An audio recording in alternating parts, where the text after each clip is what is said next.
Isa na namang pinipilahang kainan ang dinayo ng biyaheng food trip ni Boss Bill, na kung saan ay napag-alaman namin na naghahain daw sila ng mga napakamura at napakasarap na ihaw-ihaw. At ito nga ang James and Che Barbecue House na matatagpuan lamang sa Pinobal Street, corner SH Loyola, Sampaloc, Manila. At pagdating nga ng aming team sa naturang lugar ay nahagip agad ng aming kamera ang isang napakahabang pila, at dito ay napag-alaman namin na talaga namang binabalik-balikan sila dito ng kanilang mga parokyano. At dito nga ay agad na rin namin pinalapit ang aming asset upang tahimik na magmanman, at nang makakuha nga kami ng tiyempo ay agad na rin kami pumila dito upang malaman at matikman kung talaga nga bang patok ang mga ito.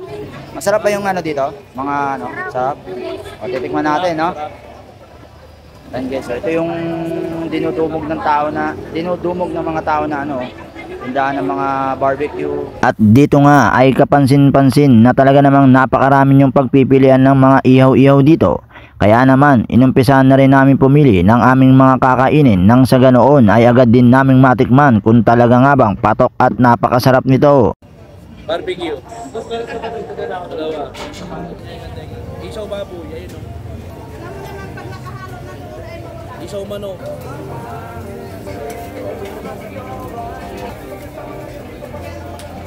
Thank you. Tayo dyan.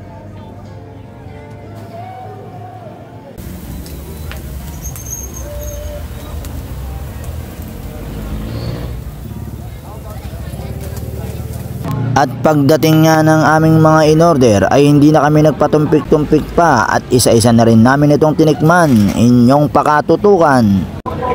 Next natin titikman yung kanilang isaw ng manok for only 5 pesos.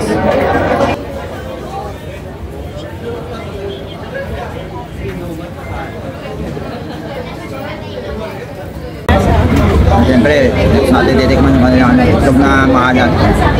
Sarap yung ano niya. Tenga, barbecue, yung litid na ano natin. Sarap yung litid yun.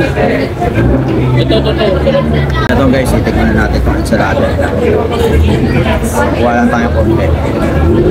Parang sira yung load doon.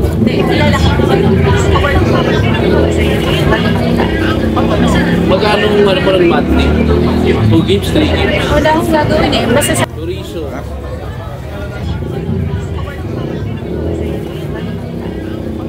Magkano ano pa ng matni?